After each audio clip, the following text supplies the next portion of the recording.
noite mais uma vez a todos e todas. Nós estamos começando a nossa oficina de projetos de pesquisa do mestrado profissional em filosofia. Queria agradecer a presença de todos vocês e eu passo a palavra para a professora Maria Reilta, coordenadora do nosso núcleo Prof. Filo Caicó, para os devidos cumprimentos e recepção. Boa noite, professora. Boa noite, professor Júlio. O professor Júlio é o vice-coordenador do nosso núcleo, é o ERN, é sediado no campus de Caicó, que fica no interior do Rio Grande do Norte.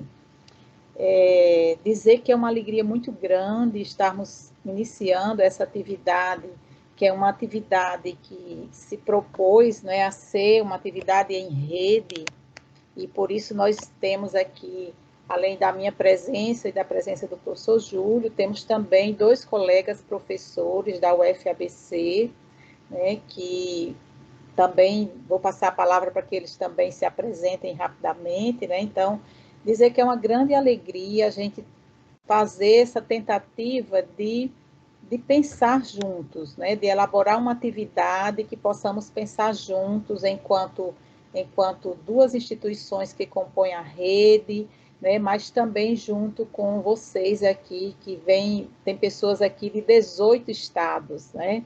Depois a gente vai mostrar um gráfico aí, porque somos muitos, né? Então não dá para todo mundo falar um pouco, mas dizer da nossa alegria de estarmos aqui e que nos propomos a fazer uma oficina aberta, com algumas provocações, mas também com um espaço para que vocês falem, que sintam-se à vontade, sintam-se acolhidos, né? Para que a gente possa, nesse espaço, contribuir o máximo para a elaboração do projeto de pesquisa de vocês, para tirar dúvidas, enfim, contribuir. Então, eu sou a professora Reilta, sou aqui do núcleo da UERN, né, uma das instituições que compõe o Prof. Filo, que, como vocês sabem, é um programa em rede. Agora nós somos 25 instituições, e isso é uma grande alegria. Hoje também nós estamos celebrando, né, a divulgação do conceito CAPES do primeiro quadriênio, então fomos muito bem avaliados com o conceito 4, e temos muito, muito que celebrar. Então, sejam todos bem-vindas e bem-vindas, e eu passo a palavra para o professor André, e em seguida para o professor João Paulo, para que eles também façam sua saudação inicial. Bom, boa noite para todo mundo. Também acredito que seja um grande prazer para a gente estar aqui nessa oficina, né? Poder falar dos projetos. Agradecer o interesse de vocês em nosso programa, né? E também o interesse de vir aqui conversar, se apresentar, conhecer, ouvir a gente falar um pouco das expectativas e do que a gente entende ser o prof, né? Então, e a gente vai estar com vocês, eu e o João, na semana que vem, nos dias 19 e 20, né? Essa semana a gente está aqui acompanhando, semana que vem a gente conversa, troca uma ideia, e é muito importante, acho, acima de tudo, essa ideia de rede, né? Da gente estar em rede, né? Os professores de filosofia do país todo se conhecendo, trocando experiências, fazendo um mestrado profissional, acho que isso é super importante, ainda mais, né? Uma disciplina que muitas vezes é sempre vítima, né, de currículos aí, né, pedagogias das competências e tudo mais. Então, é importante a gente ter esse contato, essa conversa, né? Então, um abraço aí para vocês, a gente vai se conhecendo mais e se falando aí nessas oficinas. Bom, pessoal, boa noite. Quero, primeiramente, começar agradecendo a professora Reilta, professor Júlio, pela oportunidade de fazer essa troca de experiências, né, de nós conduzirmos essa oficina em conjunto. E é um prazer muito grande estar aqui com vocês, poder conversar com vocês. Quem dera, né, a gente pudesse ter feito já essas oficinas nas edições anteriores, né? Acho que agora foi uma excelente iniciativa da parte nossa, da parte do núcleo da UFABC, né? De começarmos esse ano a integrarmos junto com vocês e realmente, né, estarmos aqui em parte para aprender também com vocês, contribuindo aí para esse para essa oficina tão importante. Falo por nós porque vocês aí do Rio Grande do Norte já fizeram, né, em anos anteriores a oficina. Inclusive eu já assisti a gravação da oficina anterior de vocês, achei muito interessante. E acho que é isso, né? É uma troca de experiências. E eu estava conversando aqui com o André também. Aliás, tem a professora Patrícia, né, que não está conosco presente aqui hoje, mas também estará conosco na semana que vem. E é isso aí, desejo uma boa noite a todos aí, uma oficina muito produtiva. Estamos juntos. Ok, então eu vou compartilhar uma tela, né? E aí a gente vai conversando a partir das provocações que organizamos nessa tela, e vocês fiquem à vontade para fazer interferência, ou no chat, ou abrindo o microfone, né? E estejam à vontade para conversar. Eu espero que a gente possa, de fato, trocar algumas ideias por aqui. A nossa oficina, né, a oficina de elaboração de projetos de pesquisa em filosofia, é uma atividade em rede, né, e faz parte também da agenda Profifil. Nós temos essa atividade que faz parte do núcleo de extensão, pesquisa em filosofia, entre filosofia e educação. Então, nós oferecemos uma atividade de extensão mensalmente em rede e tem sido de grande valia, né? Nós temos conseguido reunir pessoas da área da filosofia, de diferentes realidades, e tem passado aqui por esse espaço, né, muitas trocas de experiência. Então, é uma grande alegria estarmos aqui hoje em parceria com a UFABC para pensarmos juntos esse processo de elaboração de um projeto de pesquisa em filosofia. Então, nós vamos ter 2 módulos. Hoje teremos o primeiro módulo com a professora Reilta, que vos fala, e com o professor Júlio. E nesse primeiro módulo nós vamos tentar trazer uma contribuição para a ideia de construção do projeto de pesquisa em filosofia. Teremos hoje e amanhã para discutir esses conteúdos, né, a construção do olhar do pesquisador a partir da experiência e do sentido, as interfaces do projeto de pesquisa, a pesquisa e ensino de filosofia, limites, possibilidades e especificidades, as metodologias de pesquisa em ciências humanas e sociais, os resultados de pesquisa, ou aquilo que a gente e a CAPES chama de produtos técnicos, tecnológicos, que às vezes a gente pensa assim que é um bicho de 7 cabeças, esse nome estranho, né? Alguns aspectos da ética em pesquisa na educação e um exercício para construir a primeira versão do projeto de pesquisa. Então, são alguns temas que vão atravessar a nossa discussão.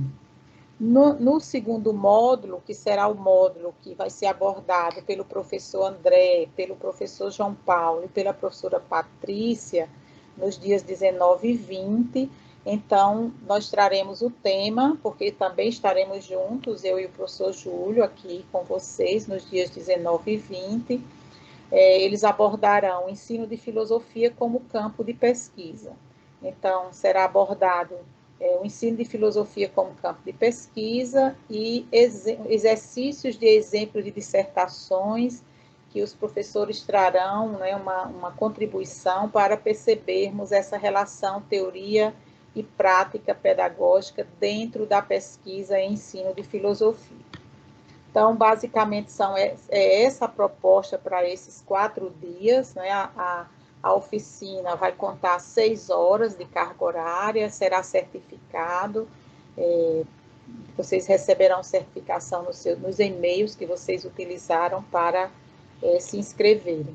Também trouxemos aqui uma visão, né, dos estados que estão aqui presentes. Seria muito bom se a gente tivesse tempo para que cada um falasse um pouco, né, de sua realidade. Mas veja que nós temos aqui, a partir das inscrições, nós temos aqui 18 estados presentes, né? O Rio Grande do Norte, a Paraíba, o Ceará, Alagoas, né? Tantos estados aí presentes para termos aqui uma diversidade de olhares, né, uma diversidade de problemáticas, e que elas possam aparecer aqui em algum momento para que a gente possa dialogar, né, e tentar contribuir com essas diferentes perspectivas de pesquisa que vocês trazem aqui para esse espaço.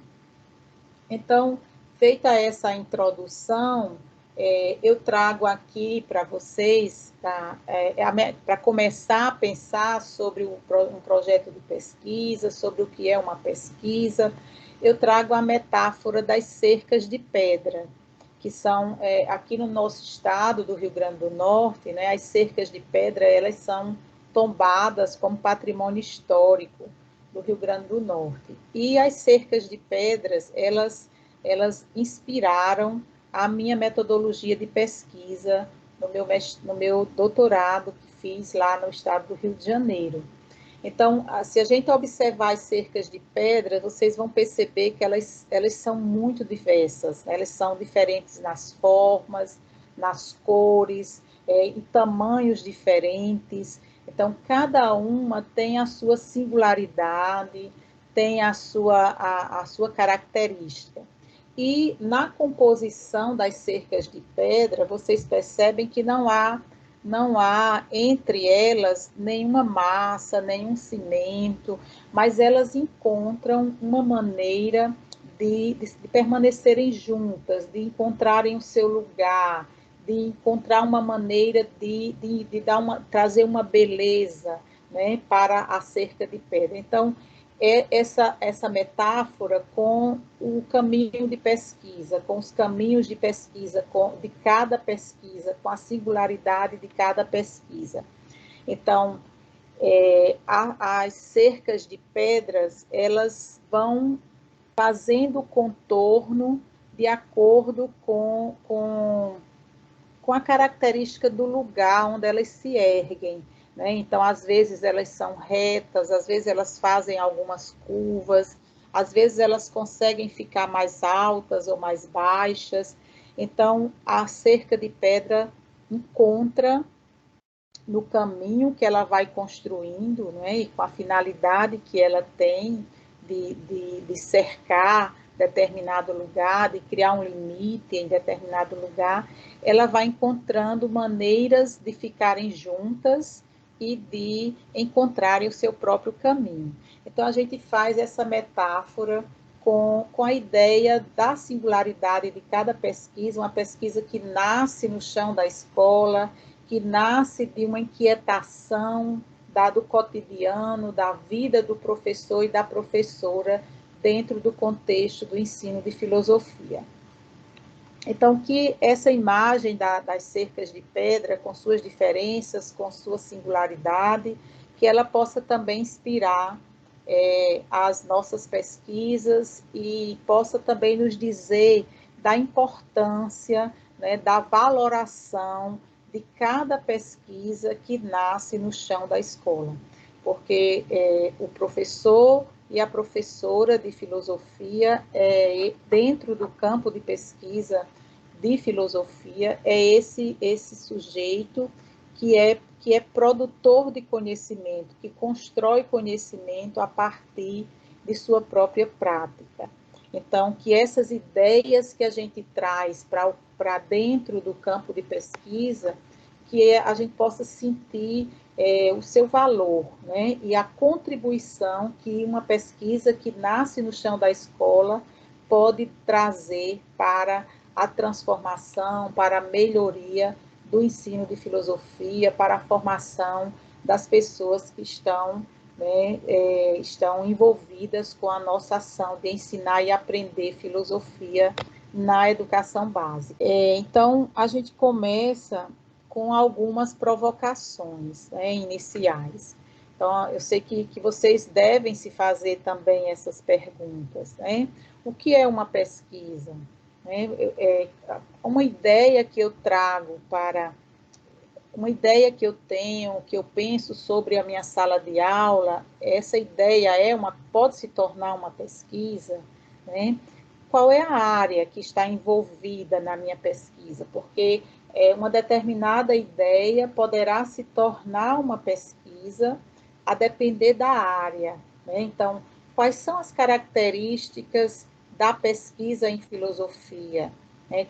Quais as características de uma pesquisa na área de ensino, as características de uma pesquisa dentro de um mestrado profissional, né?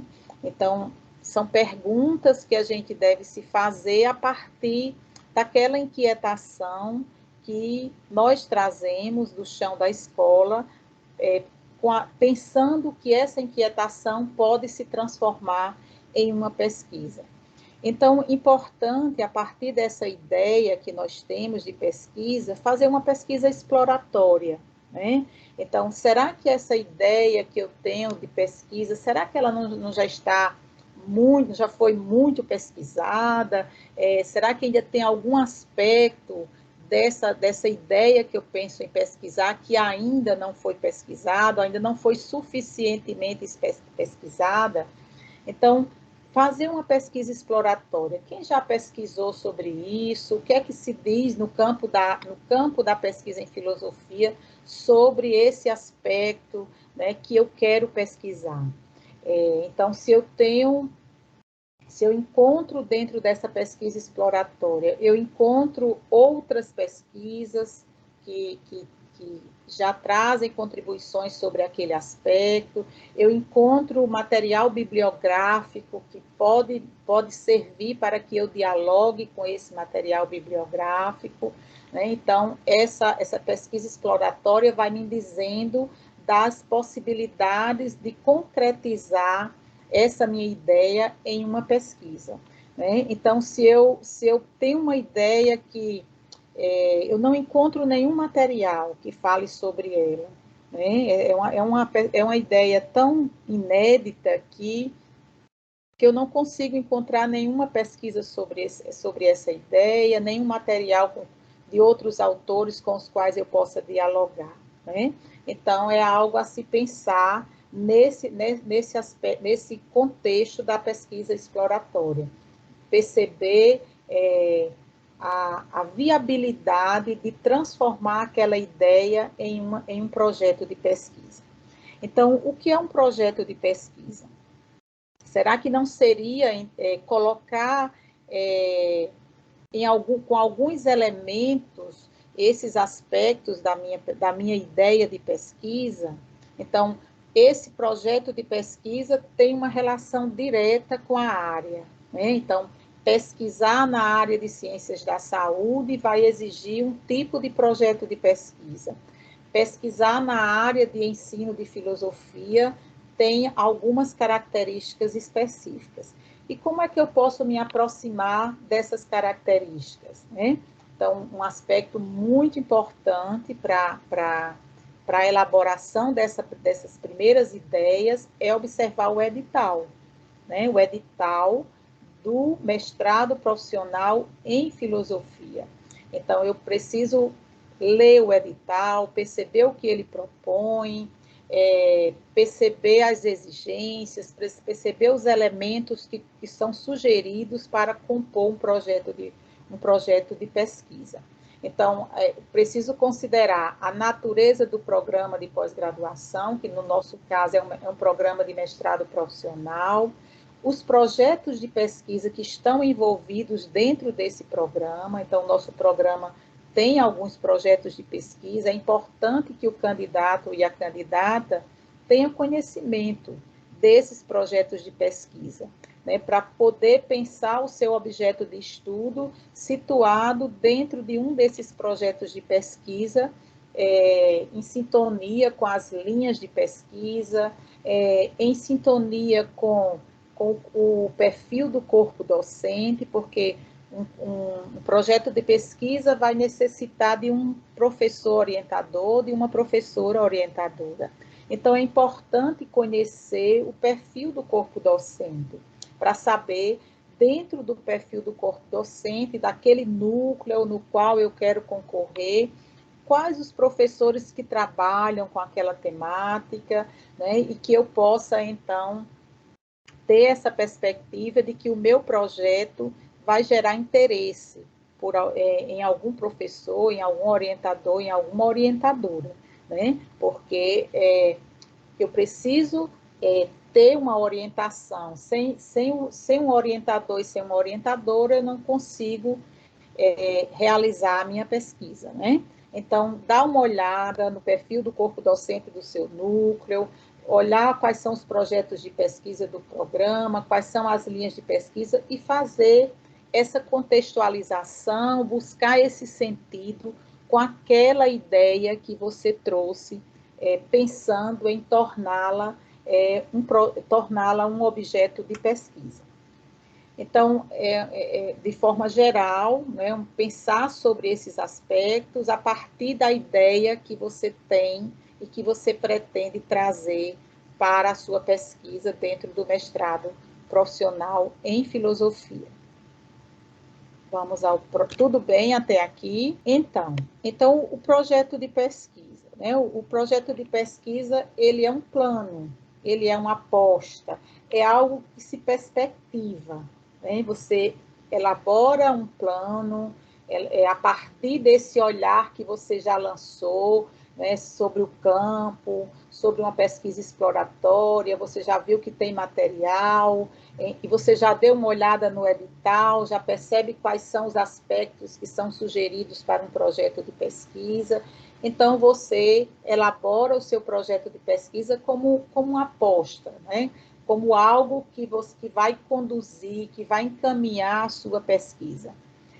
Então, no caso do mestrado profissional em filosofia, né, e dos mestrados profissionais, o projeto de pesquisa envolve aquela parte, como é tradição na área de filosofia, a parte acadêmica, a pesquisa bibliográfica, né? Então, envolve essa parte, a fundamentação teórica, do diálogo com os autores, mas também envolve algo que diz respeito aos aspectos práticos, né, de uma ação pedagógica que você vai realizar na escola, na sala de aula na qual você está envolvido.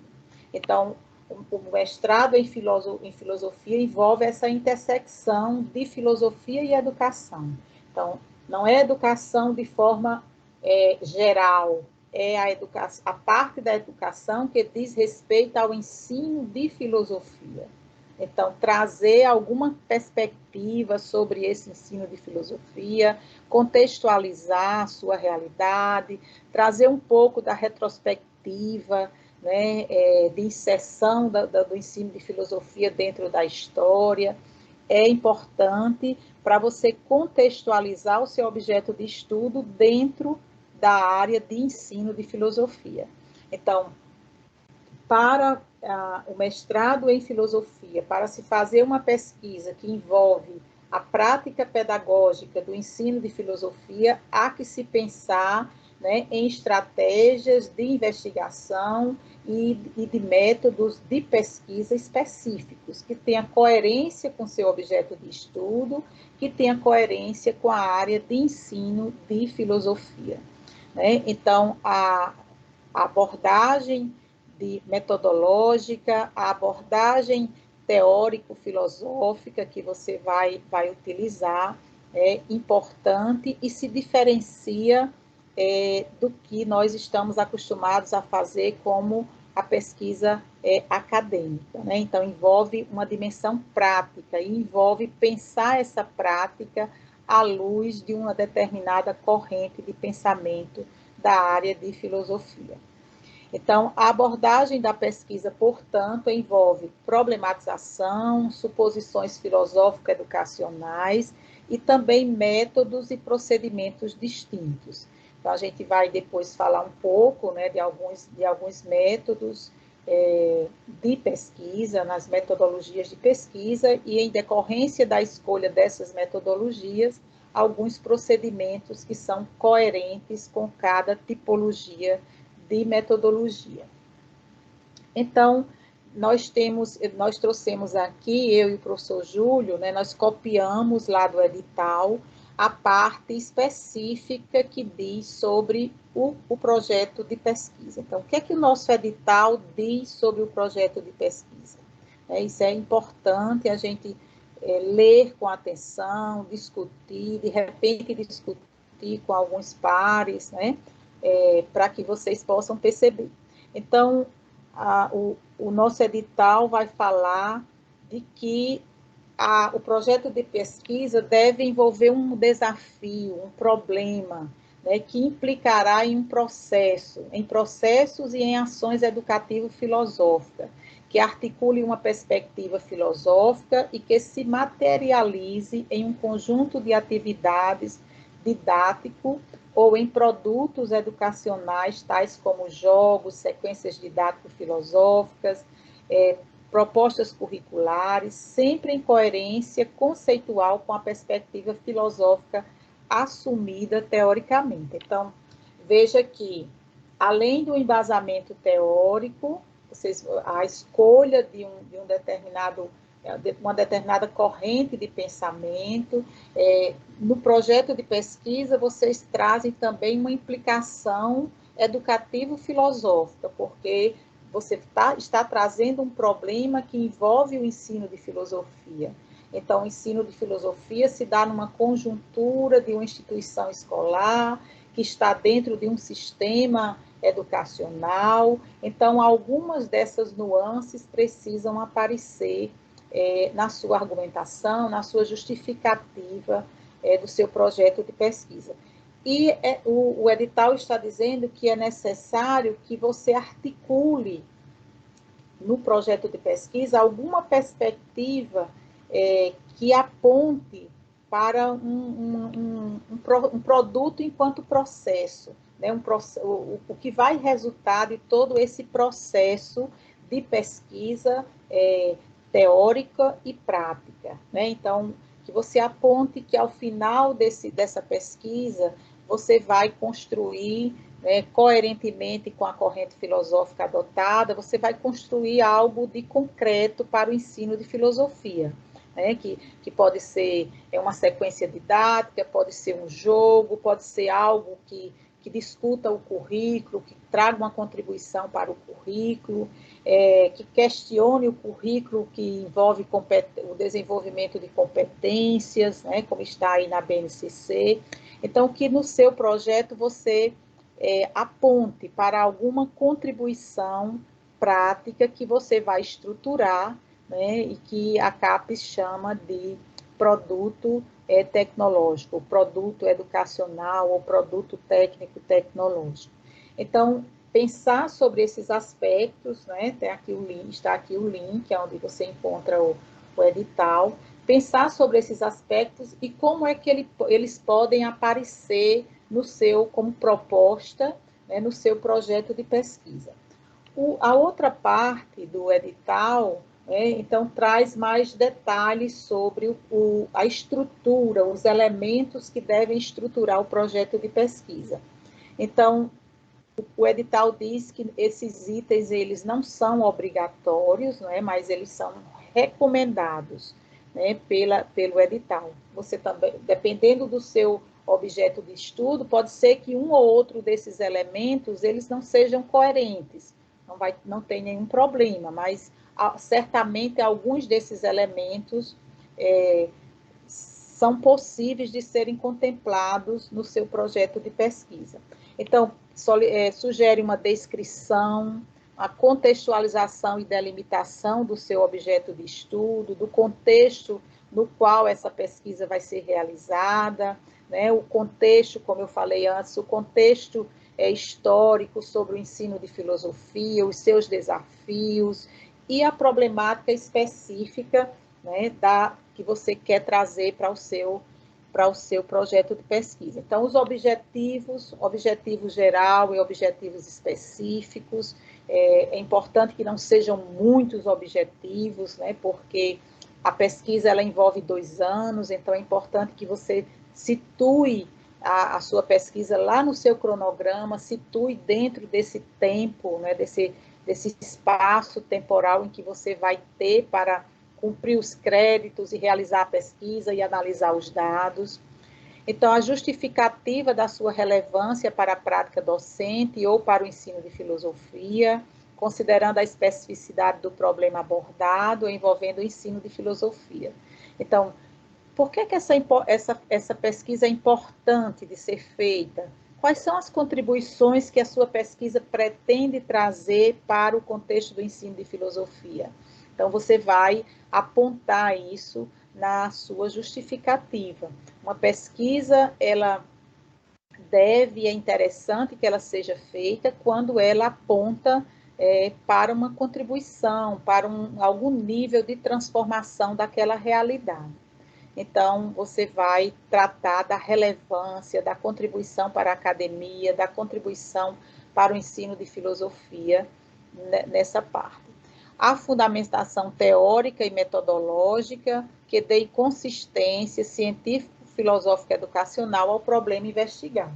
Então, você vai aqui trazer uma corrente de pensamento, um autor, mais de um autor, ou autoras, né? Que você vai coerentemente com o seu objeto de estudo, com a justificativa, com os objetivos, você vai apontar os conceitos básicos, né, que vão fundamentar a sua pesquisa. Pode ser que nesse momento você ainda não tenha, claro, você não vai fazer um estado da arte, né, você não vai num projeto, o espaço é curto, mas você vai pelo menos apontar os autores e as autoras, indicar os conceitos básicos, as possibilidades que você percebe nesse momento de elaboração do seu projeto de pesquisa.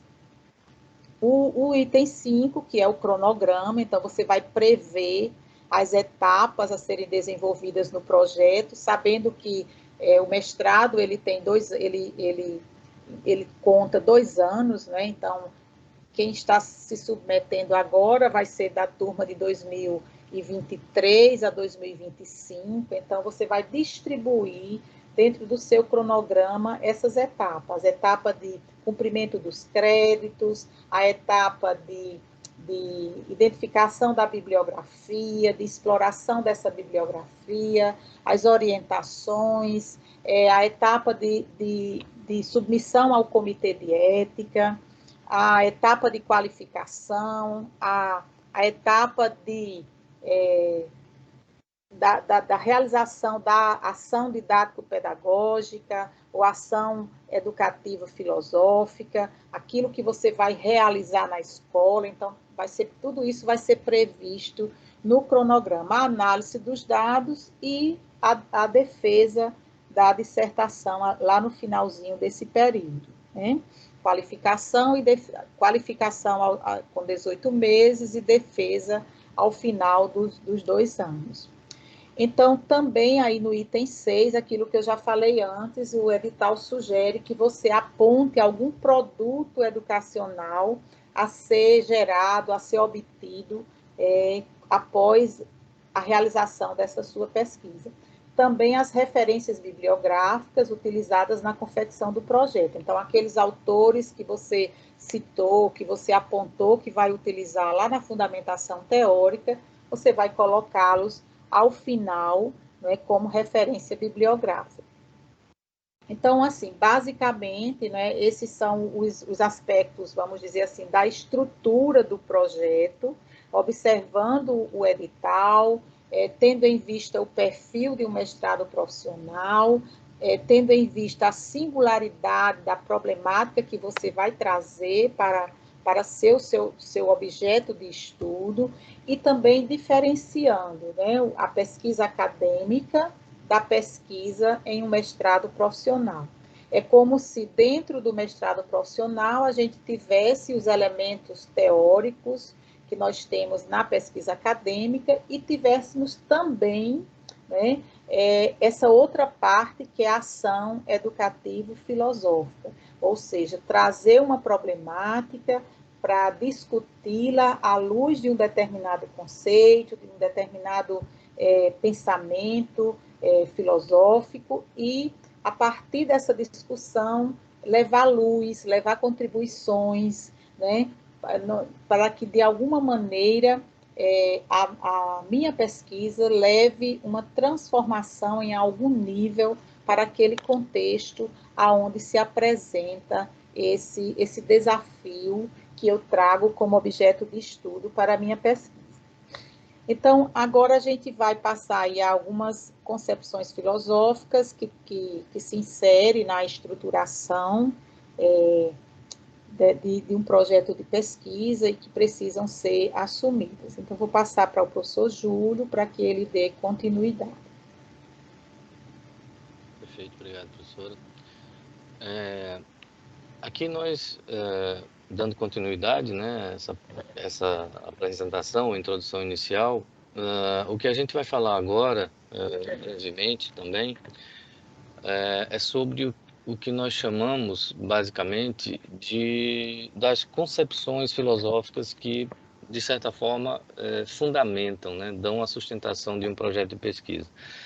Quando a gente fala de concepções filosóficas, é preciso dizer também que na maioria das pesquisas acadêmicas, científicas, enfim, ou filosóficas, essas concepções que tratam especificamente, né, de pesquisas qualitativas, que é o nosso caso, e que de alguma maneira têm algum nível de intervenção na própria realidade, ou seja, não são pesquisas estritamente bibliográficas, né?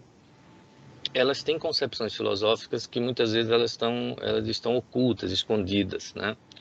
Mas o fato é que essas concepções elas existem, elas fazem parte, né, todo esse processo que o pesquisador, desse processo de educação do próprio pesquisador, né? E elas de alguma maneira podem influenciar, ou melhor, influenciam a prática da pesquisa. E seria interessante que o próprio pesquisador ele identifique essas concepções, né? E no plano de pesquisa, no projeto de pesquisa, na proposta, essas ideias, essas concepções filosóficas mais abrangentes, elas estejam identificadas, né? Esses pressupostos filosóficos, eles têm várias naturezas, várias tipologias, né? Eles podem eles podem abranger a natureza da realidade que está sendo pesquisada, né? Eles podem ter essa proposta pode ter também um pressuposto epistemológico daquilo que conta como conhecimento na pesquisa, naquilo que o pesquisador entende que é considerado um tipo de conhecimento para a pesquisa, né? Inclusive a relação entre o pesquisador e o objeto que está sendo pesquisado.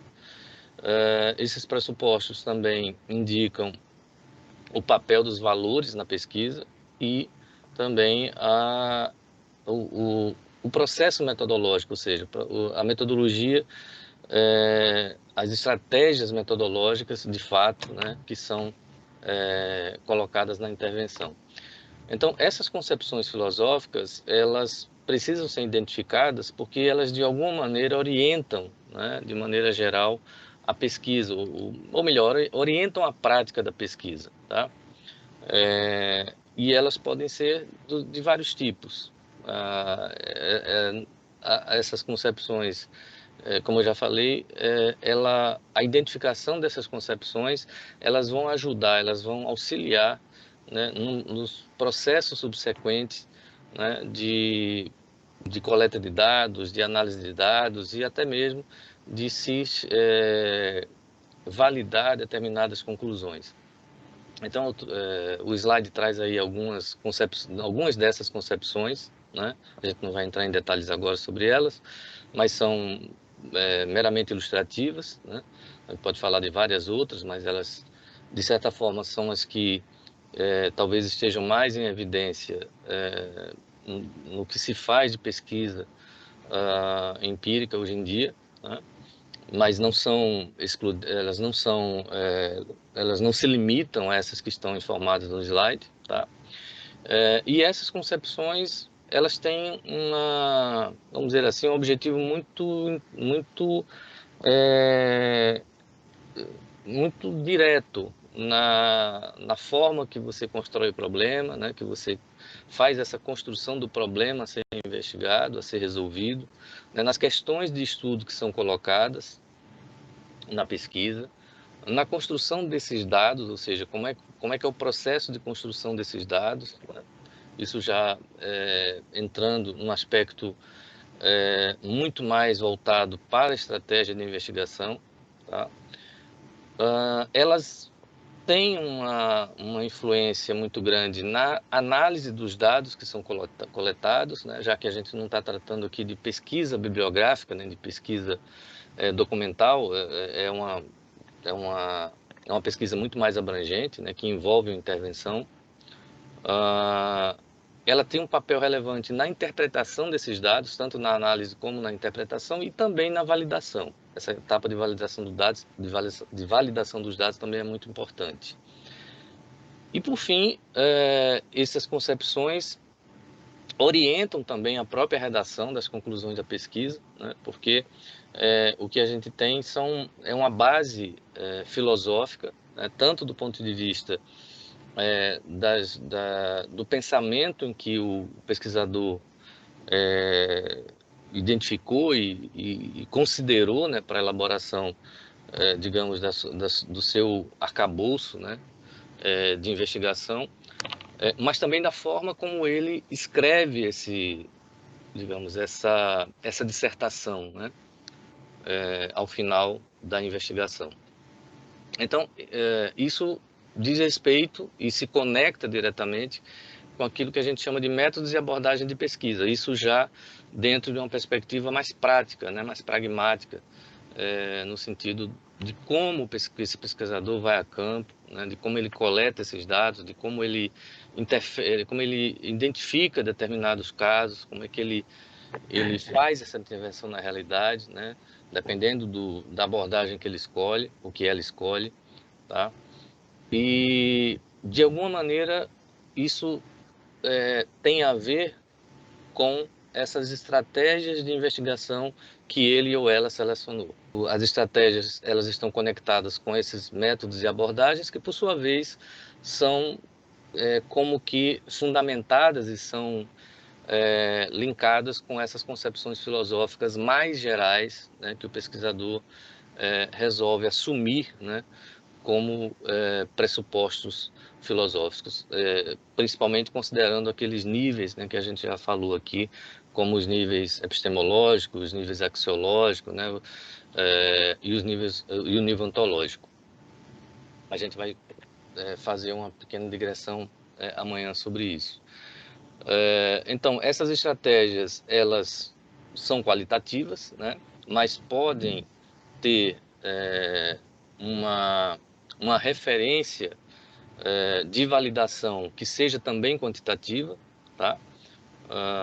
Por exemplo, uma etnografia que use algum tipo de validação ou de confirmação auxiliada por escalas de mensuração, né, escalas Likert e assim por diante. Isso não é obrigatório, mas, de certa forma, o processo de validação, muitas vezes, ele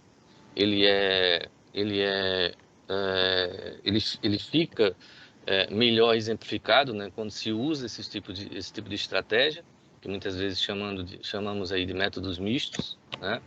É uma estratégia, ou são estratégias, quer dizer, esse uso de estratégias combinadas ainda é uma novidade, né, dentro da área das ciências humanas, das ciências sociais e da própria educação, né? Na verdade, muitas vezes há uma certa resistência de fazer o uso dessas estratégias combinadas, mas, de qualquer forma, o pesquisador, evidentemente, ele tem toda a liberdade para usá-las ou não, né? O que nós verificamos nas nossas pesquisas, né, sobre essas questões metodológicas, é que essas estratégias, quando combinadas, elas dão uma amplitude maior, né, nesses resultados. Elas dão uma amplitude que, considerando essas concepções filosóficas iniciais, né, que são colocadas, independente de qual concepção seja, tá? Combinadas com uma melhor declaração, mais abrangente do problema ou mais restrita, dependendo do caso, né? E uma construção de dados bem formulada, né? De uma análise de dados que tenha realmente uma pertinência com relação às questões metodológicas, né? Enfim, de todos esses passos. E quando essas estratégias de investigação, elas, de alguma maneira, combinam alguns elementos, né? A gente percebe que essas pesquisas elas adquirem uma certa robustez em termos acadêmicos, em termos científicos, né? Então, há que se pensar se o seu projeto que está sendo considerado, ele de alguma maneira, ele consegue, né, absorver isso. Em alguns casos, não. Em alguns casos, né, é possível fazer esse tipo de combinação de estratégias. Roberto, aqui do Acre. Roberto. Eu não tenho acesso ao chat. É a minha dúvida, sabe? Porque a princípio eu comecei a escrever algo que não girava em torno do ensino. E aí eu me atentei para essa característica específica do mestrado. Né? E aí quando a professora fala para a gente procurar ver as linhas de pesquisa que são desenvolvidas, né? Aqui no Acre ainda vai ser implementado, certo?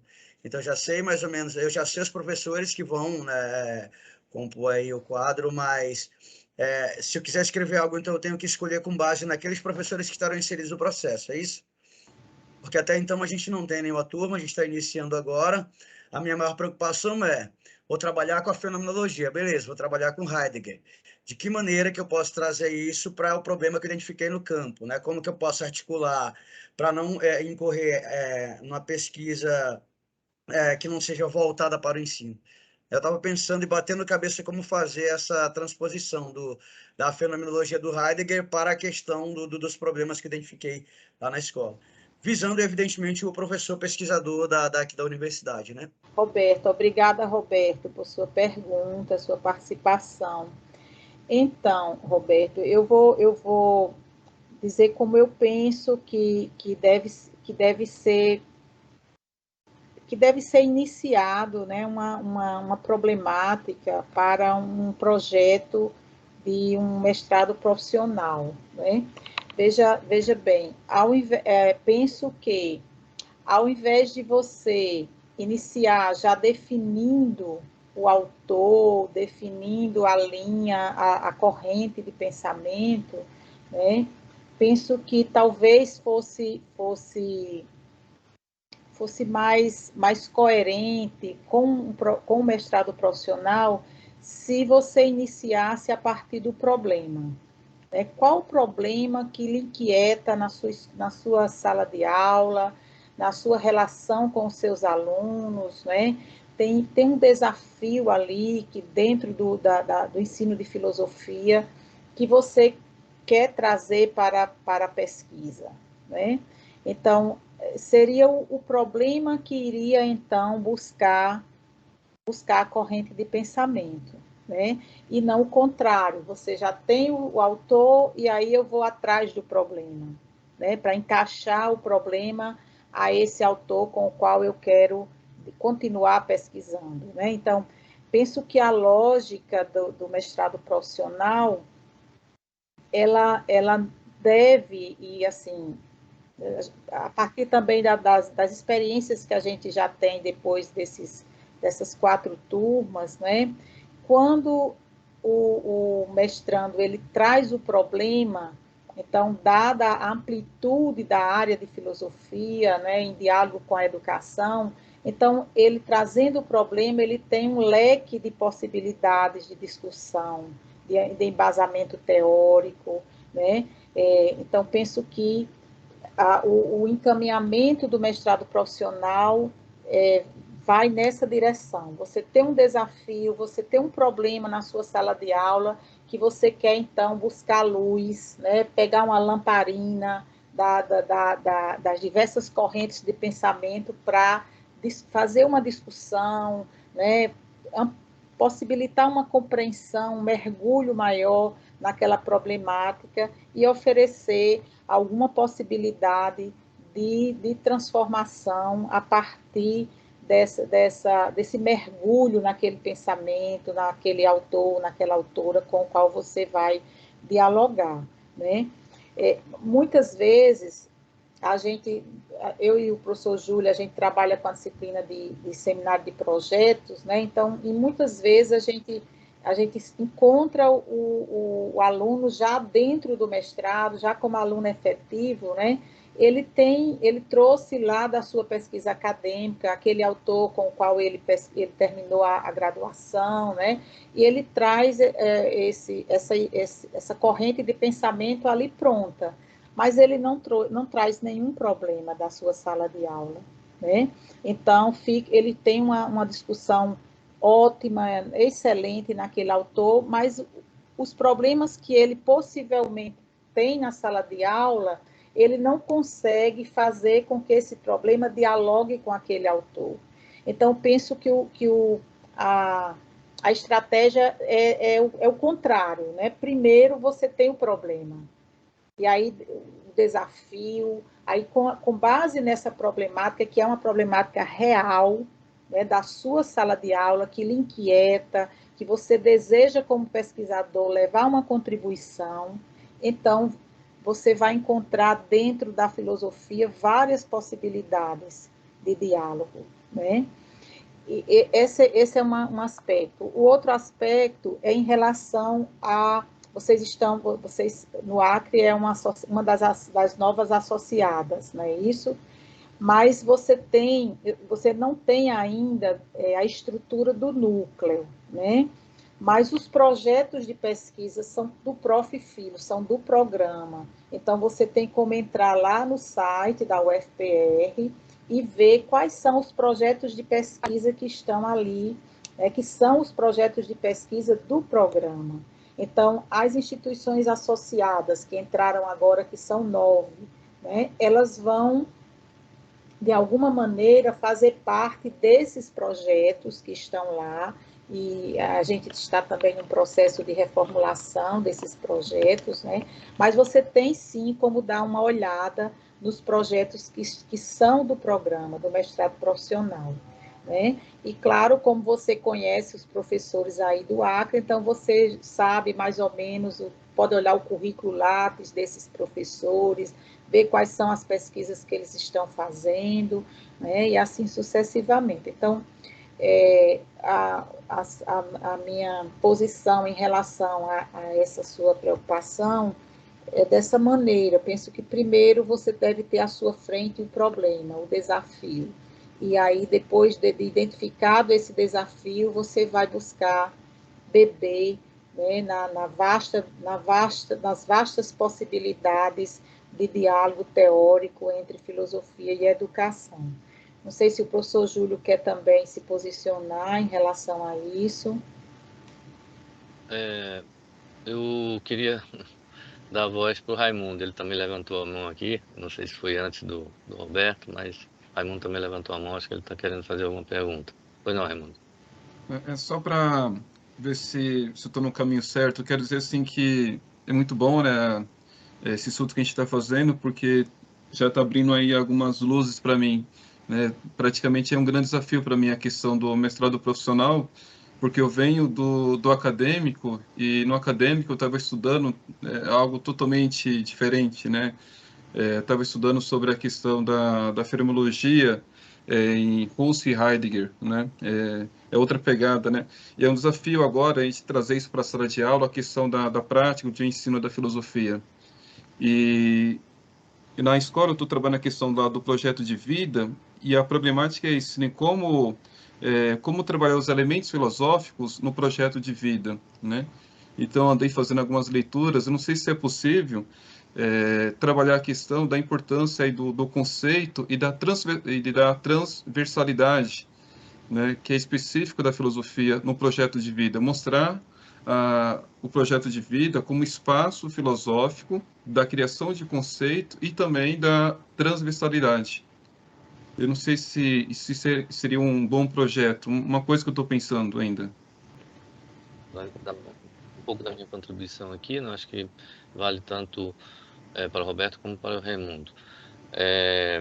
Quando a gente fala dessas concepções filosóficas, ou melhor, quando a professora Reilton falou sobre essa questão do problema, né, de se identificar um problema primeiro, para se então ver esse diálogo do problema com os autores, ou com o autor, ou com uma corrente de pensamento, na verdade é uma estratégia que ela é acertada, né? Ela é a mais acertada, digamos assim, que a gente considera, mas ela também precisa atender a alguns requisitos, né? Por exemplo, como eu falei inicialmente, as próprias concepções filosóficas que o pesquisador tem acerca desse problema, né? Como vocês citaram, a fenomenologia, eu não sou especialista em Heidegger, nem tampouco na fenomenologia, mas é possível sim articular tanto uma concepção mais geral, né, uma concepção filosófica mais geral de fenomenologia,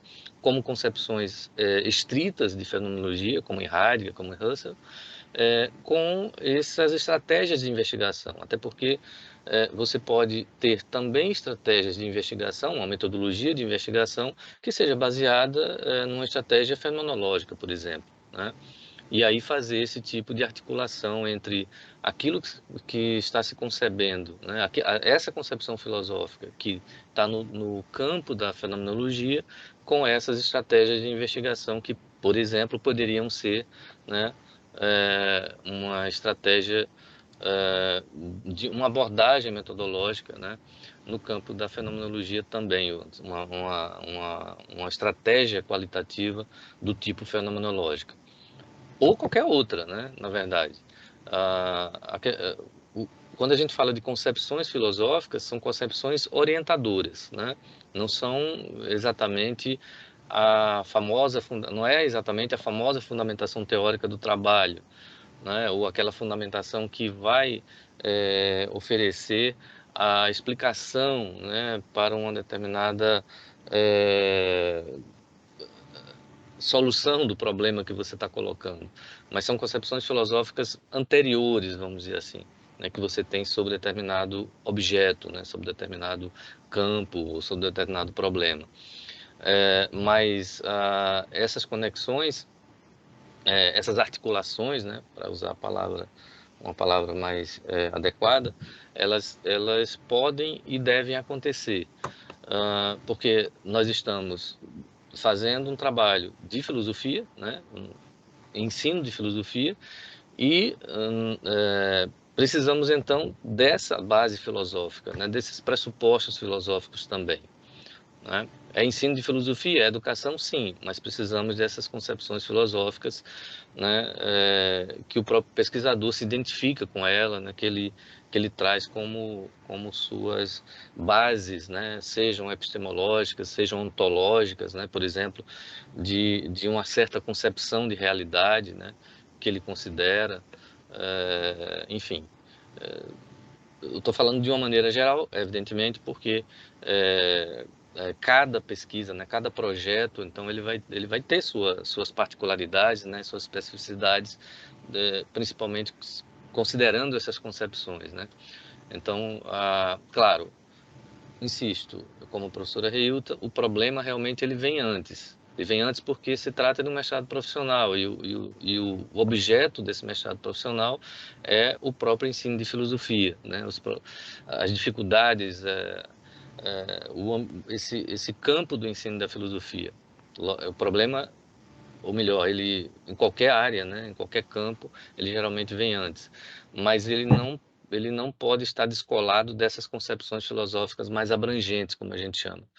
E eu sei que essas 4 que foram colocadas no slide podem dar a impressão de que são limitantes, né, se limitam a elas, mas não se limitam, foi apenas por uma questão de espaço mesmo. O Roberto, né, levantou a mão novamente. Pois não, Roberto. Eu só queria agradecer a coordenação, ao professor Antônio também, pelo esclarecimento.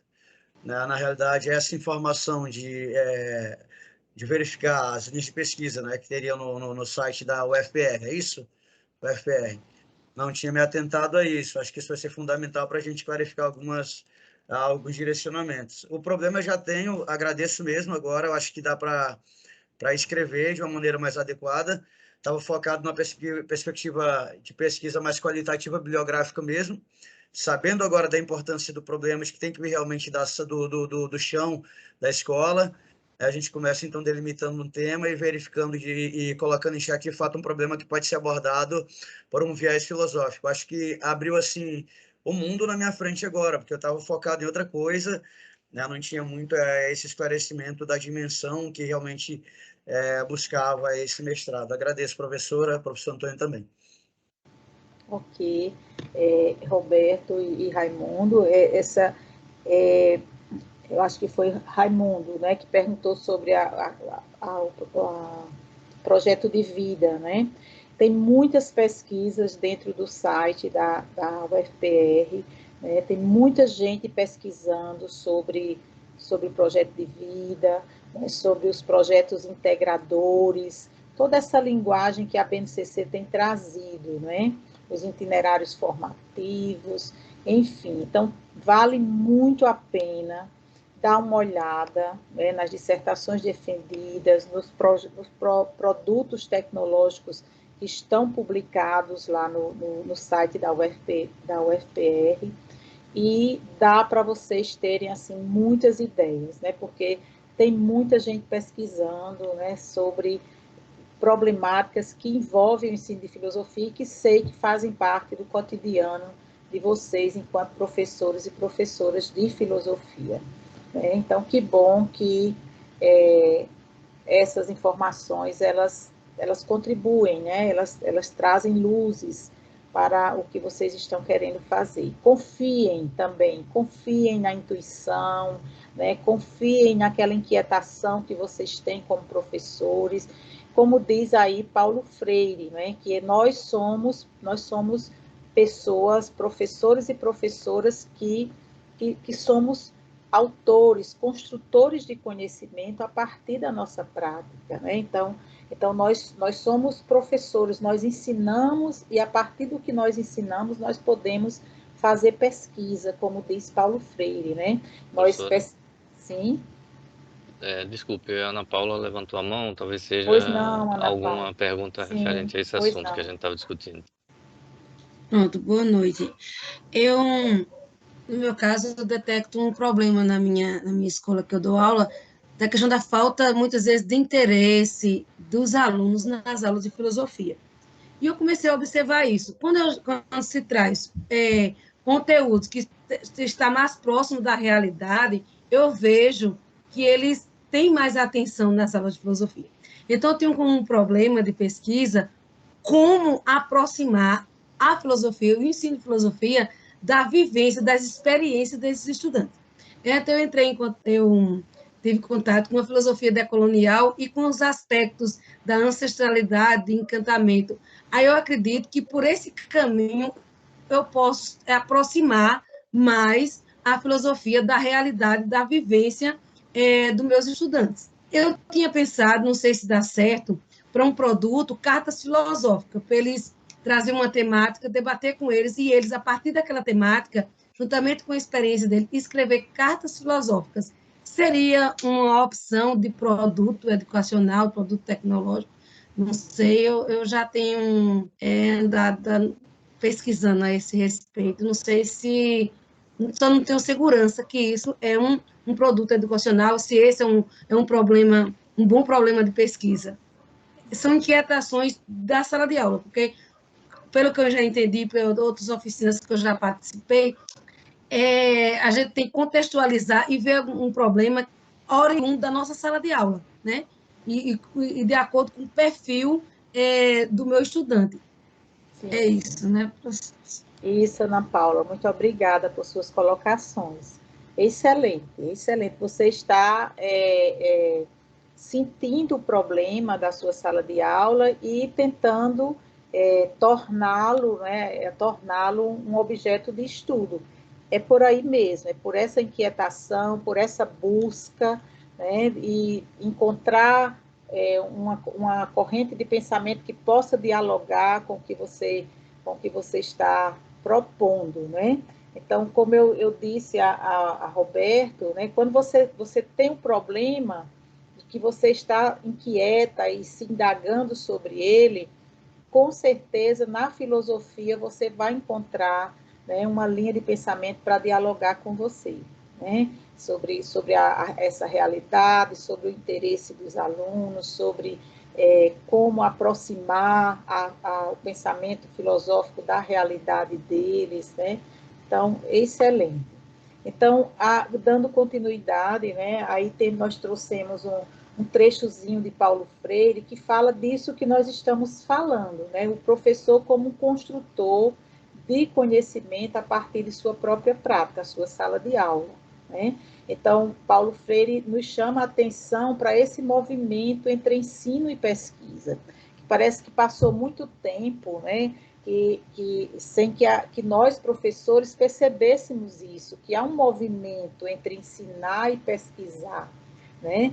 Não há ensino sem pesquisa. Esses quefazeres se encontram um no corpo do outro.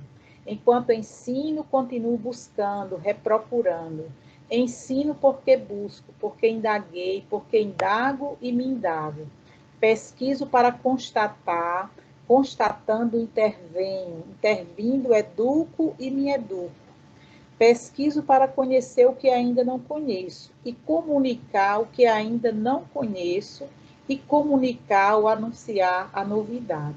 Então, é exatamente esse o movimento que o mestrado profissional se propõe e convida os professores e as professoras, né, a entrarem nesse movimento, né, entre o ensino e a pesquisa, entre comunicar à comunidade aqueles resultados, em levar o impacto social, o impacto de transformação para aquelas pessoas envolvidas, para aquela escola e para a vida do próprio professor e da própria professora, né? Nós temos relatos assim dos nossos egressos e egressas, né, de transformações que a pesquisa em ensino de filosofia levou para a escola, fantásticos, né? E a própria vida do professor, que se coloca nesse lugar de pesquisador e de pesquisadora a partir da sua sala de aula, né? De fato, a gente tem percebido, a partir desses relatos, grandes transformações, né, no ensino de filosofia, ou seja, atingindo o que é o objetivo desse programa financiado pela CAPES, né, que é levar contribuições a partir da formação do professor, a formação continuada, levar contribuições para a sala de aula do ensino de filosofia. Então, agora a gente vai passar para algumas características da pesquisa qualitativa, né? Então, a pesquisa em um mestrado profissional, como disse o professor Júlio, é uma pesquisa predominantemente qualitativa, embora em alguns momentos ela possa também necessitar de dados quantitativos. Então, vou passar novamente para o professor Júlio para que ele dê continuidade. Vai ser uma passagem, né, até breve, né, porque muito desses conceitos, basicamente eles são parte dos manuais, né, de metodologia, mas enfim, apenas para a gente contextualizar, né, e situar toda essa questão da pesquisa qualitativa. No mestrado profissional, a gente tem uma situação bem interessante, né? Nós temos uma disciplina, nós temos uma área de filosofia, o campo da filosofia, tradicionalmente ciências humanas, né? Como o próprio Roberto ou o Raimundo colocou. Quer dizer, geralmente nós saímos de um ambiente, né? Onde esse tipo de pesquisa ele não é muito comum, né?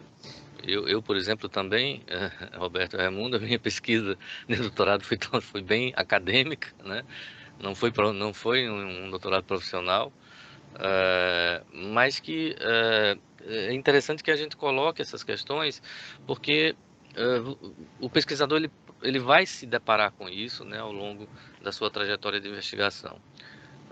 Então, a pesquisa qualitativa, no campo de uma abordagem empírica, né, de um problema, de uma situação de investigação, essa pesquisa ela tem a característica fundamental de explorar e entender significados, né? Significados que os próprios indivíduos ou grupos atribuem a um problema que seja social, um problema humano, mais especificamente os problemas, no nosso caso, né, ligados ao ensino de filosofia.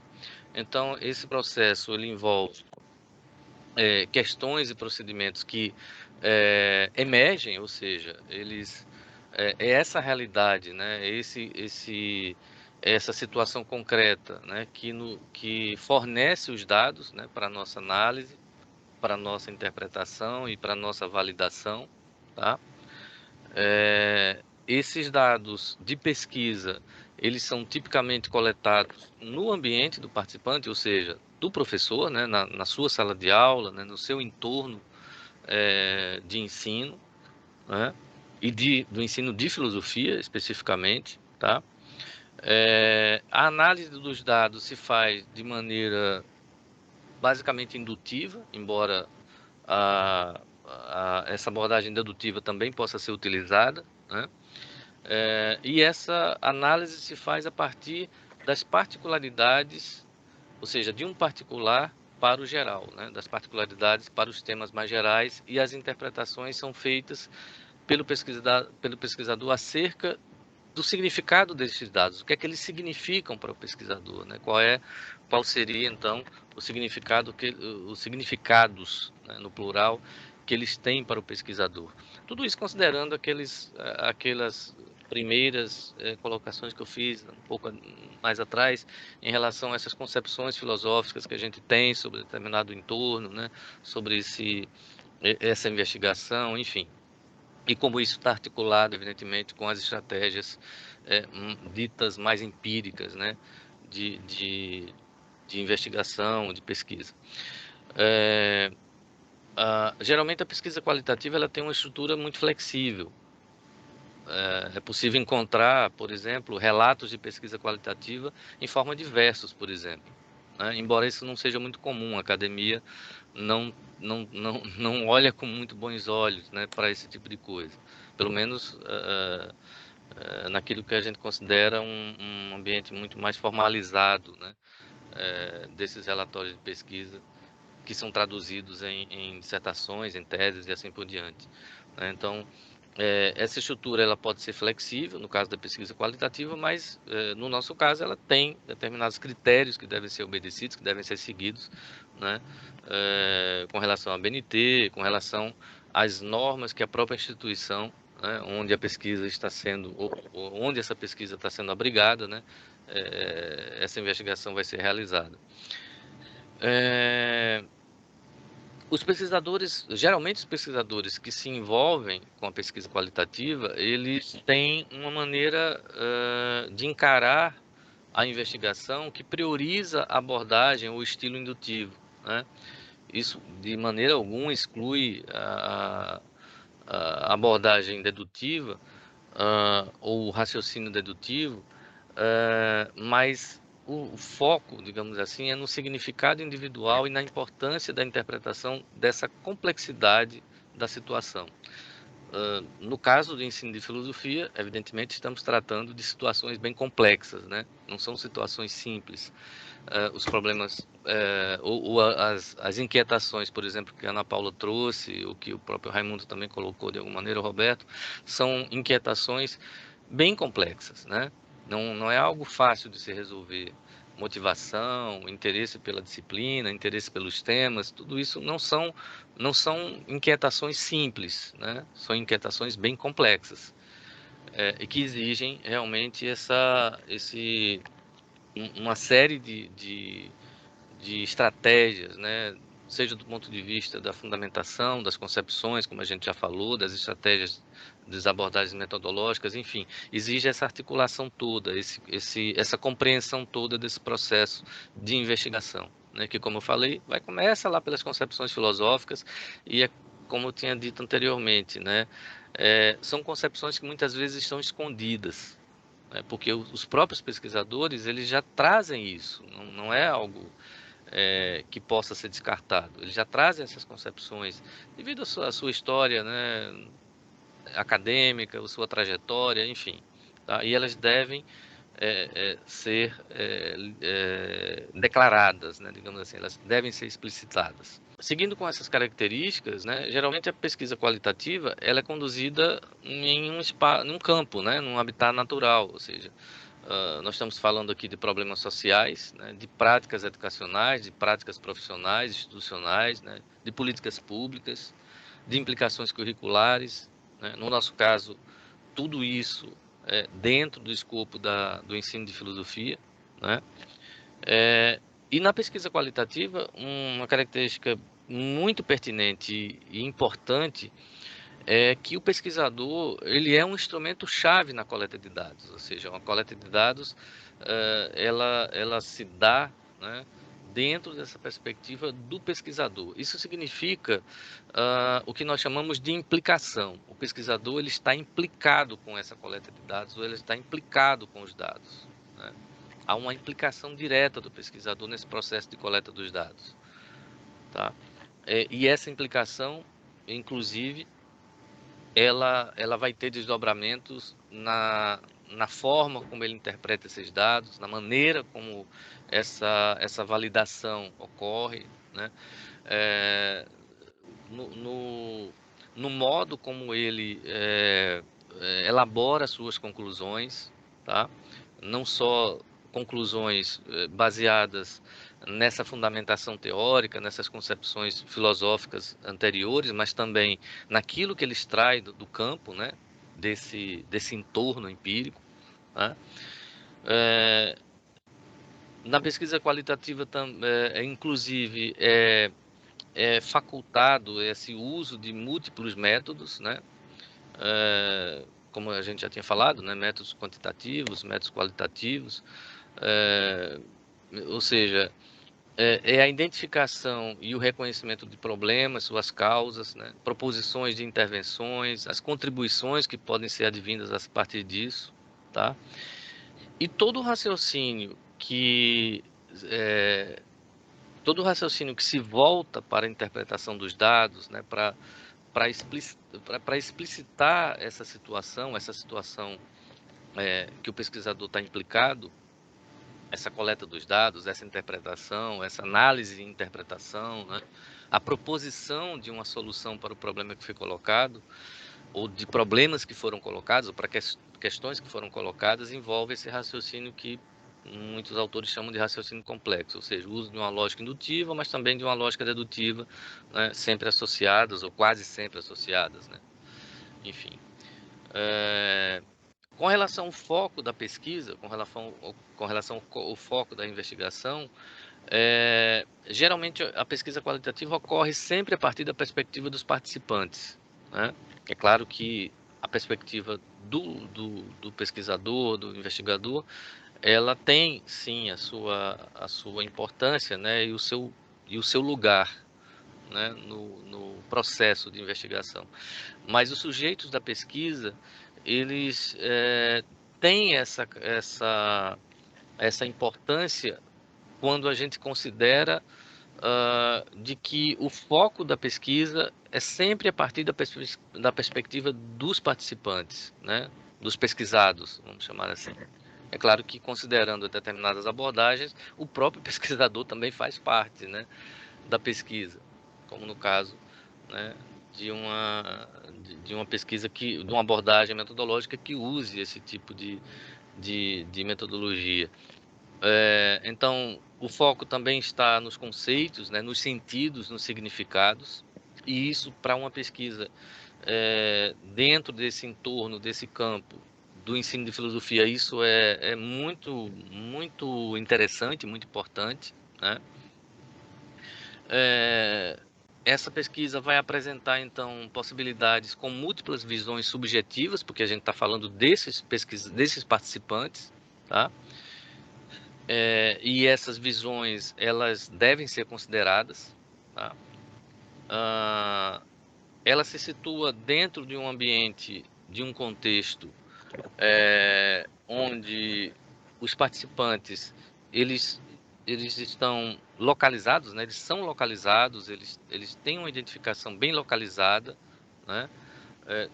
E tem uma identificação que ela deve ser especificada tanto no seu contexto social, no seu contexto político, no seu contexto histórico e filosófico, né? Faltou colocar isso, mas é preciso identificar isso também. Estamos falando, mais uma vez, eu repito, de ensino de filosofia, né? Não de outra coisa, mas de filosofia.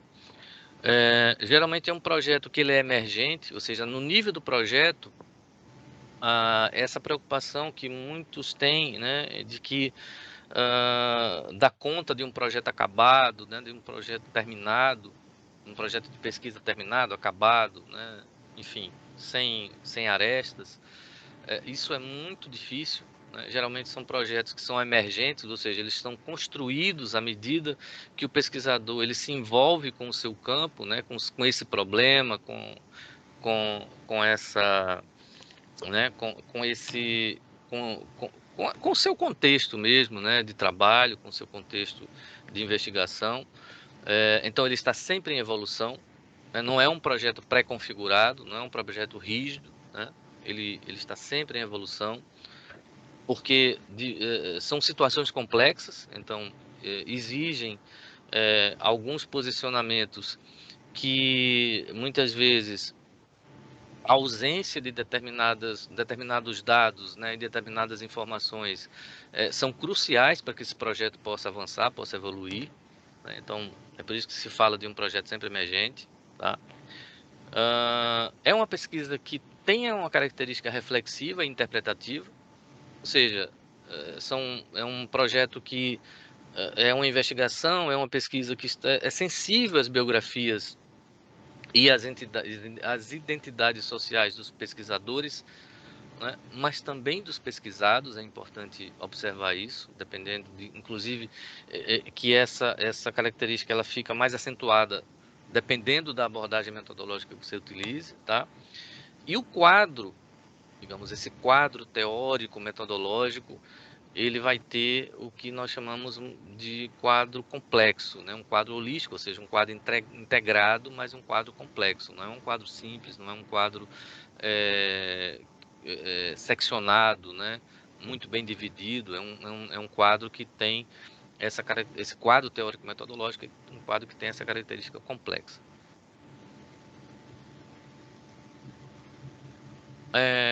O uso dessa pesquisa se dá quando você tem, ou quando o pesquisador tem um problema, uma questão que precisa ser explorada de maneira, usando as abordagens, ou abordagem qualitativa, as estratégias qualitativas, né?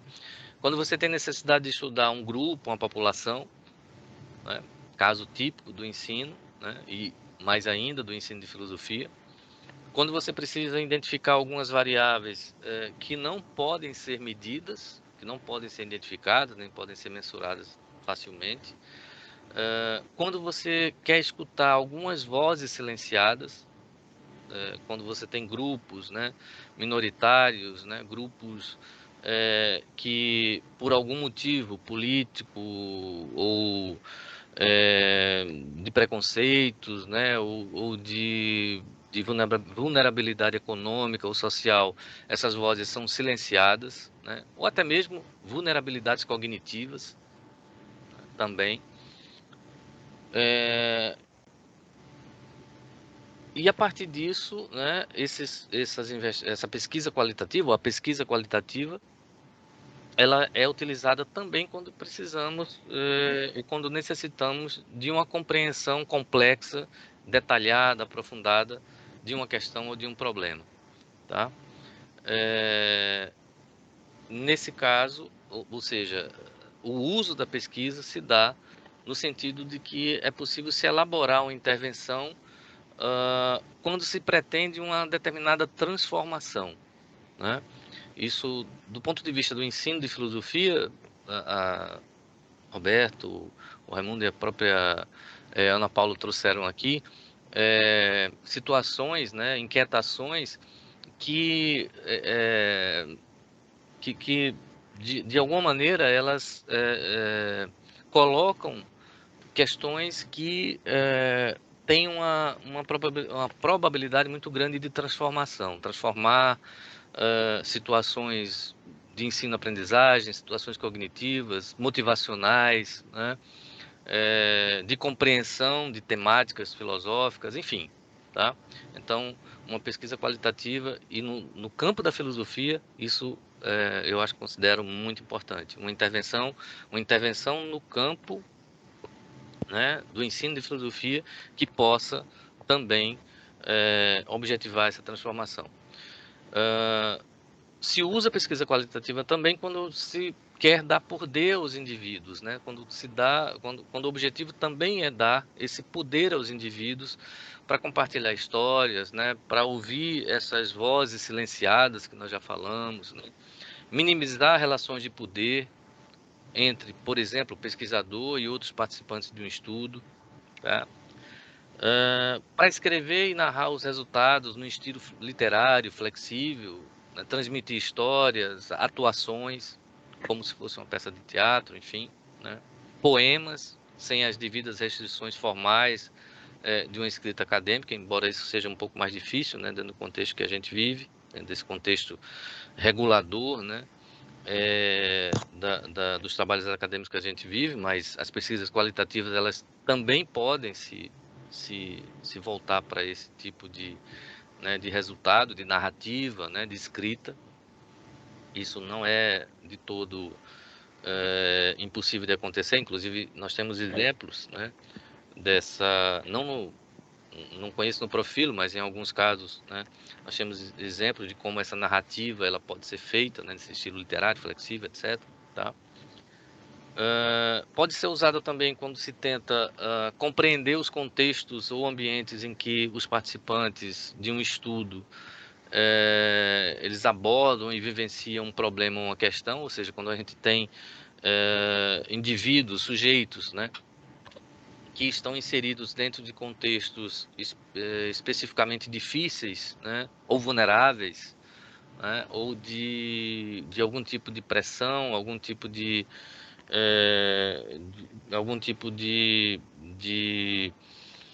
enfim, algum tipo de dificuldade, né, que impeça-os de desenvolver suas habilidades, né, suas potencialidades cognitivas, políticas, enfim, coisas desse tipo. Tá? Então, é muito usado para isso também.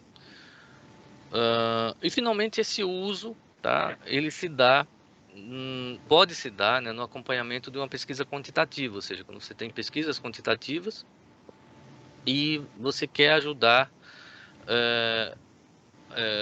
no contexto dessa pesquisa quantitativa, né, a explicar os mecanismos que ligam, que se conectam, que se articulam com modelos causais ou com os modelos causais. Então, é possível usar uma abordagem qualitativa nessa perspectiva.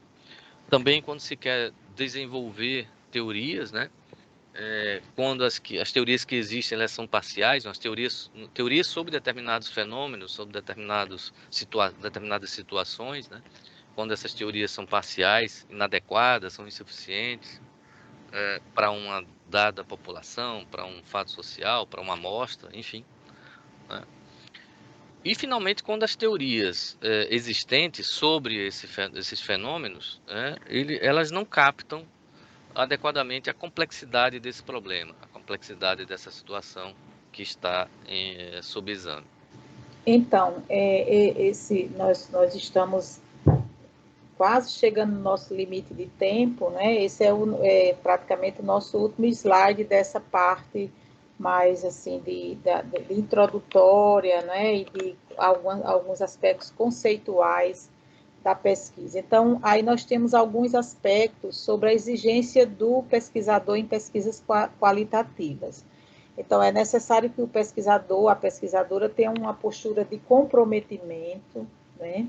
Que esteja disposto ou disposta a dedicar um tempo prolongado, né, ao campo de pesquisa, que ele ou ela tenha um perfil de engajamento, especialmente na análise dos dados, porque precisará se dedicar, né, por um longo tempo para analisar, para compreender, para comparar esses dados de forma aprofundada para poder fazer com que esses dados falem, né, sobre aquilo que está sendo objeto de estudo, a disposição para a escrita de longas passagens de texto e se submeter a revisões em todo o processo, né? Às vezes a gente acha que o texto está pronto, né? Mas desde o projeto, que vai estar em constante reelaboração, né?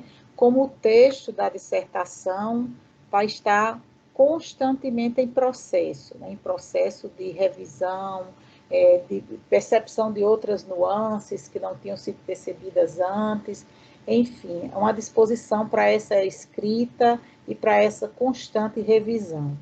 E uma abertura para a participação em uma forma de pesquisa em ciências sociais e humanas que não tenha diretrizes firmes ou procedimentos específicos rígidos.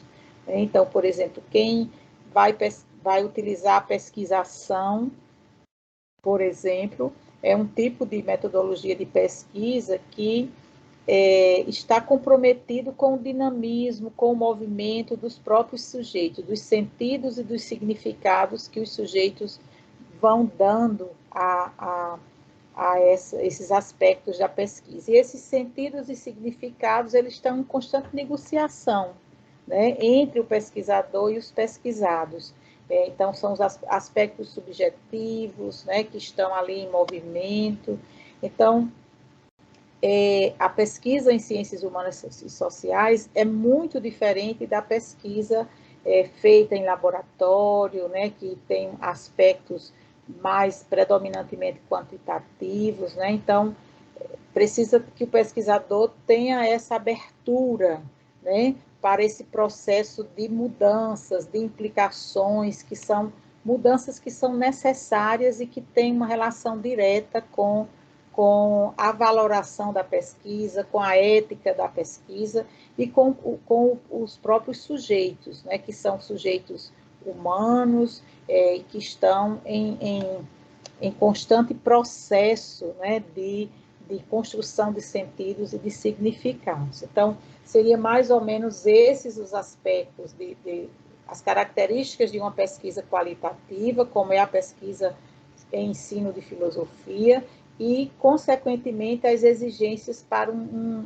perfil de um pesquisador, de uma pesquisadora, que se propõe a ser um pesquisador, uma pesquisadora na área de uma pesquisa qualitativa. Então, a gente agora, alguma pergunta, algum comentário, porque a gente agora vai passar para um exercício, né?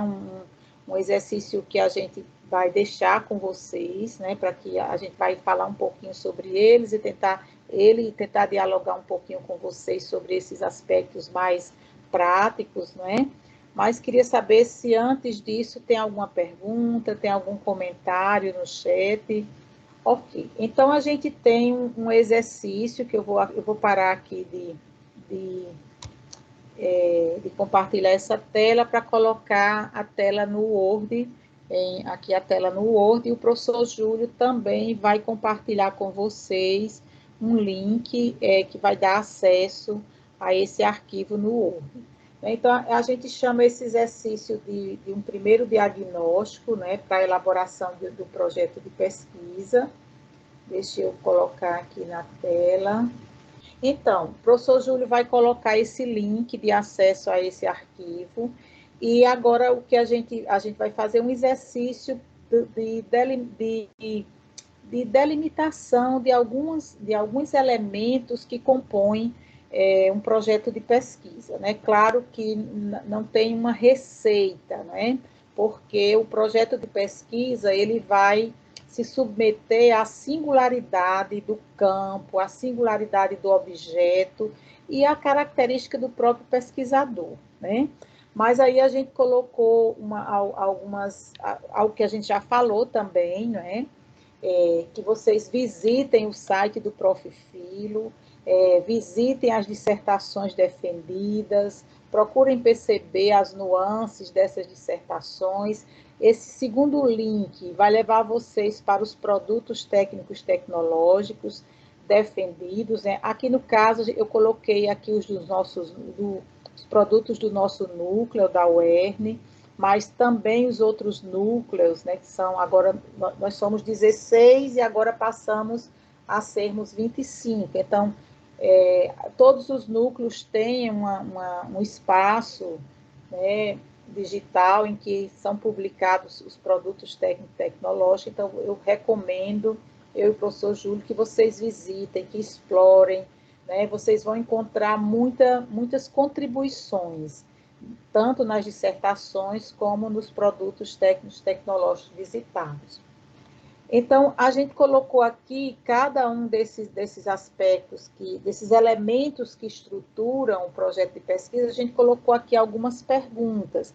E a gente deixa aqui o convite para que vocês tentem responder essas perguntas a partir da ideia de pesquisa que vocês trazem para a proposta do projeto de vocês, né, dentro do mestrado profissional.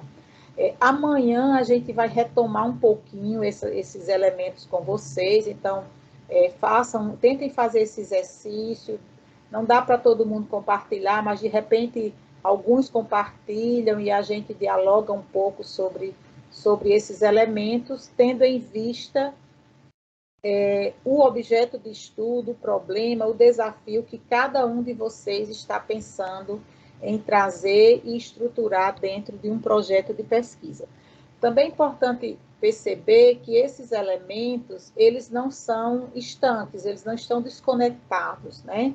Há uma relação direta, precisa haver uma relação direta, coerente entre cada um deles, né? Então, o meu objeto de estudo, o meu problema, ele tem uma relação coerente com o referencial teórico que eu elejo, né, com os aspectos filosóficos que vão compor esse referencial teórico, né, com os objetivos que eu vou colocar no meu projeto. Então, há uma conexão e deve haver uma conexão entre esses elementos, né?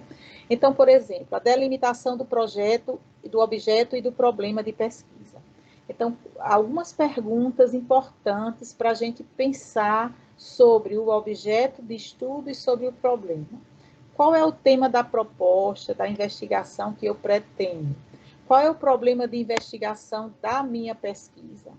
Como será feito o recorte do tema? Ou seja, aquele tema você precisa contextualizá-lo, né? Ele faz parte de um campo mais amplo, então você vai precisar contextualizar e dar um recorte a esse tema. Quais os subtemas são considerados fundamentais para tratar da questão em seu recorte? Então, o tema está dentro de um campo mais amplo e você vai considerar um determinado recorte, né, e vai situá-lo dentro desse campo mais amplo e vai trazer as características desse recorte que você vai eleger para o seu problema e para o seu objeto de estudo.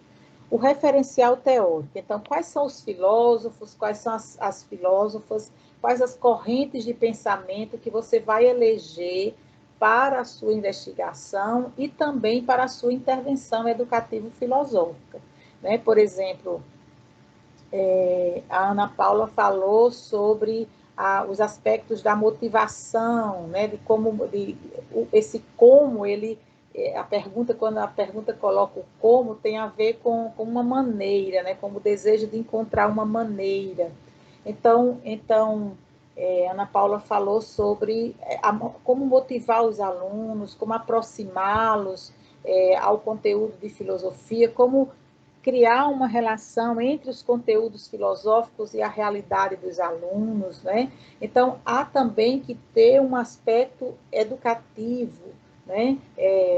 Filosófico, para abordar essa temática. Que conjunto de autores, modelos teórico-práticos mobilizar para a investigação e diálogo com o fundamento teórico central do tema. Então, você pode eleger um fundamento teórico central, né, e ter subfundamentos, né, ou subtemas, ou pensamentos que são comentadores daquele fundamento central. Então, quais leituras devem ser desenvolvidas, quais serão os conceitos abordados, Então, no seu projeto, mesmo que você ainda não tenha suficiente profundidade nos aspectos conceituais teóricos, mas você pode apontá-los, né? Você pode dizer em que obras você vai aprofundá-los e etc. Tentar mostrar como esses autores se articulam, como os pensamentos deles se encontram, qual é o campo teórico, né? Qual é a relação teórico-prática entre aqueles aspectos teóricos e a prática que você está propondo na sua intervenção.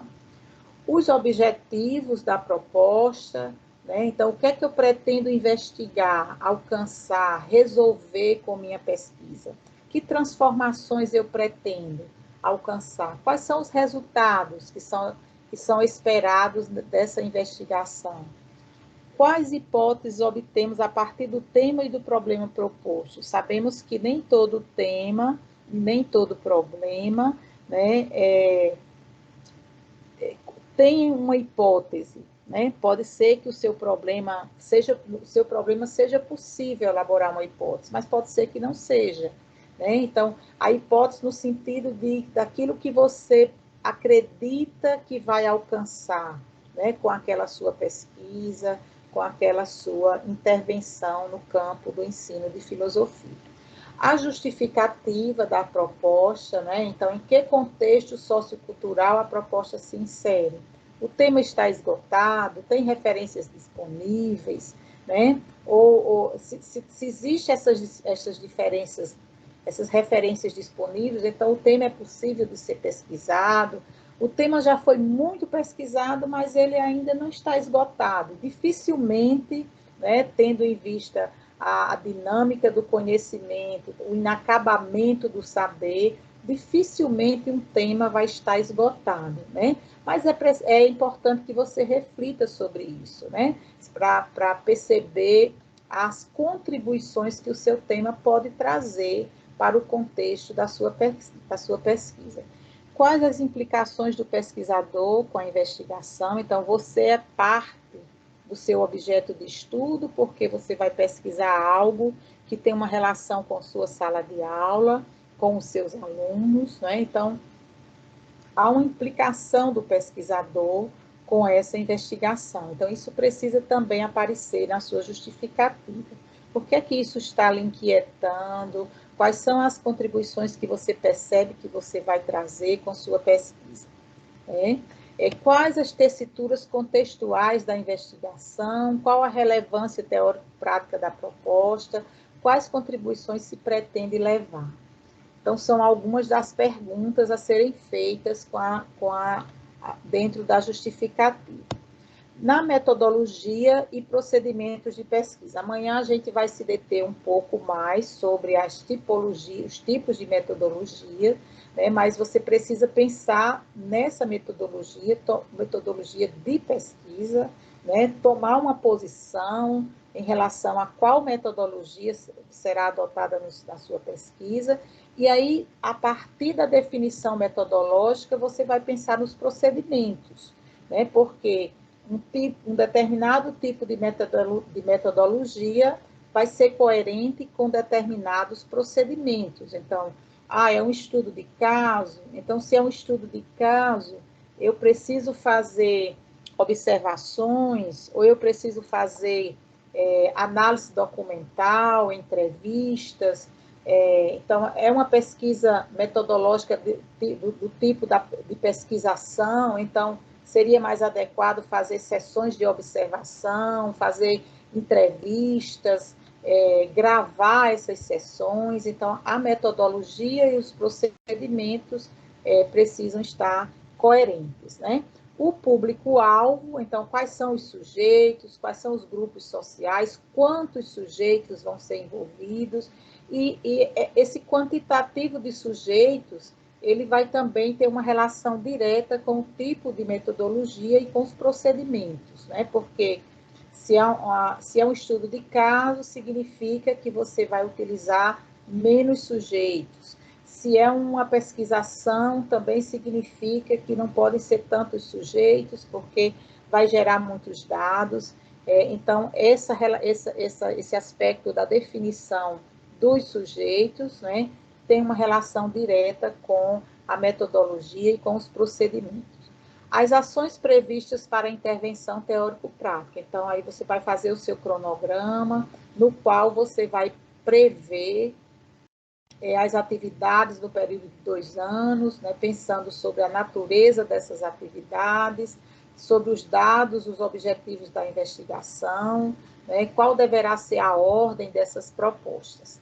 As estratégias de avaliação dos resultados esperados. Então, é importante que no seu projeto você aponte para alguma estratégia de avaliação, de interpretação dos dados, né, e na perspectiva de como você vai publicar esses resultados. E, por último, né, as referências básicas e as referências complementares que você utilizou na sua pesquisa. Então, é importante você destacar quais são as referências principais, quais são as referências secundárias, né, e colocá-las todas lá ao final. Então, fica aqui o convite para que vocês façam esse exercício, né, a partir da ideia de pesquisa que cada um trouxe aqui para cá, né, como, por exemplo, o Raimundo, a Ana Paula, o Roberto, né? Então, façam esse exercício a partir dessa ideia, a partir da singularidade da sua pesquisa, daquilo que você está pensando em transformar em um objeto de estudo, né? E amanhã a gente recomeça, né, retomando esse exercício que cada um e cada uma deve fazer e trazer aqui para compartilhar. Claro que a gente não vai dar conta de passar por todos, mas a gente passa por alguns para fazermos um exercício juntos a partir de uma ideia de pesquisa que vocês tragam, né, e que consigam colocá-la a partir desses elementos que compõem um projeto de pesquisa. Então, antes de passar para o professor Júlio, né, eu quero agradecer por hoje, pelo espaço, né, pela paciência, e que nós nos sintamos encorajados para continuarmos amanhã, né, que amanhã nós vamos tratar especificamente de algumas metodologias de pesquisa e fazer um outro exercício também. Então, eu agradeço e passo para o professor Júlio. Perfeito. Pronto. Perfeito. Esse é o link encurtado. Basta copiar aí o link, né, ou escrever, e ele já vai dar lá no Drive. Então, dá para vocês escreverem aí. A gente vai mandar também para o e-mail, né? É https://cutt.ly/w e diagnóstico 1. Diagnóstico sem acento. Ok, então, até amanhã, né? Amanhã, a partir das 19 horas, a gente retorna. Muito obrigada. Obrigada, professor Júlio, professor Obrigado, João professor. Paulo. Obrigado a todos e todas. Professor João Paulo. Muito obrigado bom, a muito todos. obrigado. Até amanhã, Foi muito bom. então. Obrigado, pessoal. Uma boa noite. Boa noite, tudo Boa de noite bom. para todos. Boa noite, tchau, tchau. Boa noite. Boa noite, foi ótima a orientação.